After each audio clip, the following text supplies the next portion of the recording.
السلام علیکم ناظرین۔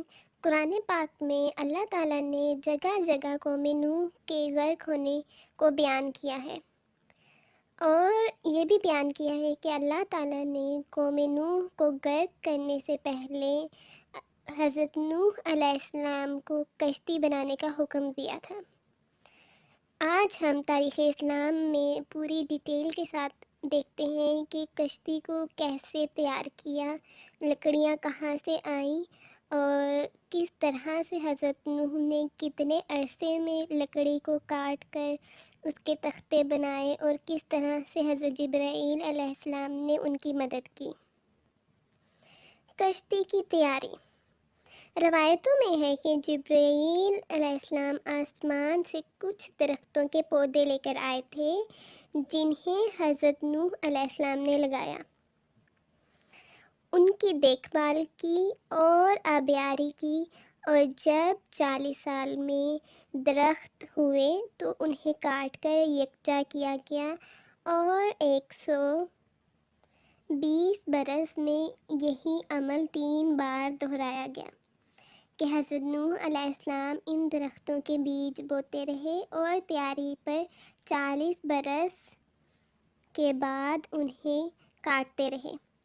آخر کار خدا کا یہ حکم ہوا کہ اے نوح، ان درختوں سے 1,24,000 تختے تیار کراؤ۔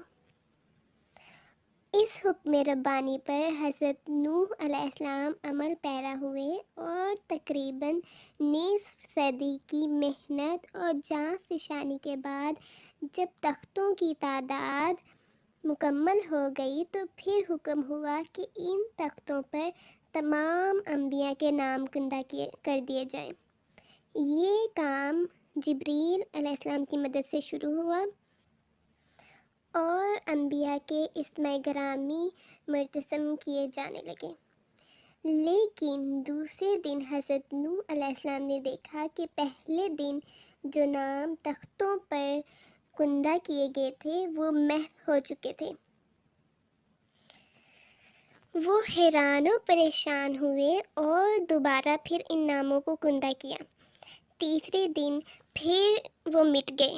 یہ ماجرا دیکھ کر حضرت نوح علیہ السلام سخت متفکر تھے کہ وحی آئی، اے نوح، تم انبیاء کے ناموں کو مرتسم کرنے کا آغاز میرے نام سے کرو، اور میرے حبیب محمد صلی اللہ علیہ وآلہ وسلم کے نام پر ختم کرو۔ چنانچہ اس غیبی تعلیم کی روشنی میں جناب نوح علیہ السلام نے ابتدا کی، اور جب تمام انبیاء کے اسماء تختوں پر مرتسم ہو چکے تو آسمان سے ایک ندا آئی کہ اب کشتی کا آغاز کرو۔ کشتی کے تمام تختے جوڑ دیے گئے، لیکن آخر میں 4 تختوں کی جگہ پھر بھی رہ گئی۔ جناب نوح علیہ السلام نے جبریل سے پوچھا کہ ان 4 تختوں پر کیا لکھوں؟ جبریل علیہ السلام نے فرمایا کہ انبیاء کے ان تمام اسماء کے ساتھ جب تک علی علیہ السلام، فاطمہ سلام اللہ علیہ، حسن علیہ السلام، حسین علیہ السلام کا اسم مبارک شامل نہ ہوگا، اس وقت تک کشتی کی تکمیل ناممکن ہے، کیونکہ تمام اسماء مبارکہ میں خدا اور اس کے حبیب کے ناموں کے علاوہ یہی 4 نام ایسے ہیں جو اس کشتی کو جملہ آفات ارضی و سماوی سے محفوظ رکھ سکتے ہیں، اور انہی ناموں کی برکت سے پیغمبروں کو عظمت بخشی گئی ہے۔ جناب نوح علیہ السلام نے بڑے احترام سے تختوں پر ان ناموں کو بھی مرتسم کیا، اور جب 4 تختے کشتی میں لگ گئے تو پروردگار نے فرمایا کہ اے نوح، اب تمہاری کشتی مکمل ہو گئی ہے۔ علامہ مجلسی کا بیان ہے کہ تختوں کی تراش کاری اور کشتی کی تیاری میں کافی آدمیوں کی ضرورت تھی، چنانچہ اس کے لیے حضرت نوح علیہ السلام نے خدا کی بارگاہ میں دعا کی کہ اے پالنے والے، مجھے کچھ مددگار مہیا کر۔ حکم ہوا کہ اے نوح، یہ اعلان کر دو کہ جو شخص میرے کام میں مدد کرے گا اس کے لیے میرا پروردگار لکڑی کا براتا سونے اور چاندی کے ذروں میں تبدیل کر دے گا۔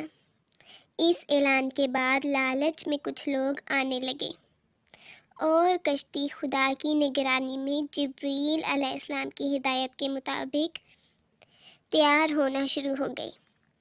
علامہ جزائری بحوالہ کتاب الخراج میں تحریر فرماتے ہیں کہ رسول اللہ صلی اللہ علیہ وآلہ وسلم نے فرمایا، جب حضرت نوح کی کشتی کی تیاری میں مصروف ہوئے تو جبریل علیہ السلام نے انہیں کیلیں مہیا کی جن کی مجموعی تعداد 1,29,000 تھی۔ حضرت نوح علیہ السلام جبریل کی ہدایت کے مطابق ان کیلوں کو کشتی کے تختوں میں پیوست کرتے رہے، یہاں تک کہ جب آخری 5 کیلیں رہ گئیں اور نوح علیہ السلام نے ان کی طرف ہاتھ بڑھانا چاہا تو وہ نورانی ہو گئیں اور ان سے شعاعیں پھوٹنے لگیں۔ یہ ماجرا دیکھ کر حضرت نوح حیران ہوئے تو جبریل نے فرمایا کہ ان کیلوں سے پنجتن پاک کا نام وابستہ ہے، یعنی یہ کیلیں محمد صلی اللہ علیہ وسلم، علی علیہ السلام، فاطمہ سلام اللہ علیہا، حسن علیہ السلام اور حسین علیہ السلام کے ناموں سے منسوب ہیں۔ لہٰذا اے نوح، پہلی کیل کو کشتی کے داہنی طرف، دوسری کو بائیں طرف، تیسری کو درمیان میں، چوتھی کو بائیں طرف والی کیل کے نیچے اور پانچویں کو داہنی طرف والی کیل کے نیچے ٹھونک دو۔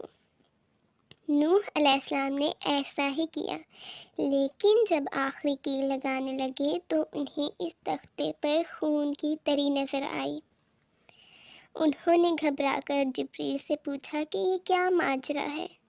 جبریل نے واقعہ کربلا کی تفصیل بتائی جس پر وہ بہت روئے اور قاتلان حسین پر لعنت کی۔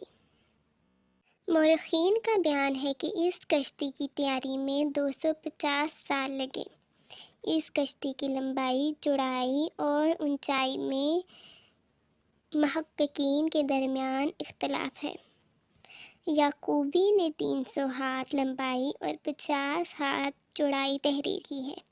علامہ مجلسی کا کہنا ہے کہ لمبائی 300 ہاتھ، چوڑائی 230 ہاتھ اور اونچائی 33 ہاتھ تھی۔ طبری نے 1200 گز لمبائی اور 60 گز چوڑائی تحریر کی ہے۔ عجائب القصص میں 333 گز لمبائی اور 66 گز چوڑائی بتائی گئی ہے، لیکن یہ درست اس لیے نہیں ہے کہ امام جعفر صادق علیہ السلام کا قول ہے کہ کشتی کی لمبائی 1200 ہاتھ، چوڑائی 800 ہاتھ اور اونچائی 80 ہاتھ تھی۔ حضرت عیسیٰ علیہ السلام کے عہد میں ان کے حوارین نے یہ خواہش ظاہر کی کہ کسی ایسے شخص کو زندہ کر دیں جو طوفان نوح کا حال بیان کر سکے۔ حضرت عیسیٰ علیہ السلام نے زمین سے ایک مٹھی خاک کی اٹھائی اور کعب بن سام بن نوح کی روح کو اس میں سمو کر اس سے طوفان نوح کا واقعہ دریافت کیا۔ حضرت عیسیٰ علیہ السلام نے کشتی کی لمبائی پوچھی تو اس نے بتایا کہ 1200 ہاتھ لمبی تھی، اور اس پر سرپوش بھی تھا تاکہ اس میں سوار ہونے والا بارش سے محفوظ رہ سکے۔